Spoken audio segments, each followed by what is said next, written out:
Hi అండి, నమస్తే. నేను మీ హలజ. ఇవాళ వీడియో వచ్చేసి కిడ్స్ లంచ్ బాక్స్ అండి. కిచిడి. మనం బియ్యము పెసరపప్పు కడిగి నానబెట్టుకోవాలి. 2 గ్లాసెస్ బియ్యానికి 1 గ్లాస్ పెసరపప్పు తీసి నానబెట్టుకోవాలి. స్టవ్ మీద కళాయి పెట్టుకొని కొంచెం ఆయిల్, కొంచెం నెయ్యి వేసుకోవాలి. దాంట్లో మసాలా దినుసులు, దాచిన చెక్క, లవంగాలు ఇవి వేసుకోవాలి. ఇవి వేసుకున్న తర్వాత దాంట్లో ఒక 2 పచ్చిమిర్చి, 2 ఎండుమిర్చి, కొంచెం ఎల్లిపాయ దంచి వేసుకోవాలి. దాంట్లోనే ఆనియన్ కూడా వేసి కొంచెం వేయించుకోవాలి. అది వేగిన తర్వాత దాంట్లో పసుపు, కొంచెం సాల్ట్ వేసుకోవాలి. దాంట్లోనే మనకి నచ్చిన వెజిటేబుల్స్, క్యారెట్, పొటాటో, క్యాప్సికము ఏముంటే అవి మనకి నచ్చిన వెజిటేబుల్స్ వేసేసుకోవచ్చు.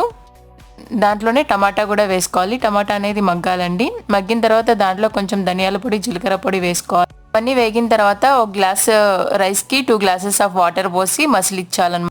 మసిలిన తర్వాత మనం ముందే నానబెట్టుకున్నటువంటి రైస్ వేసేసుకొని సాల్ట్ చూసి అడ్జస్ట్ చేసుకోవాలి.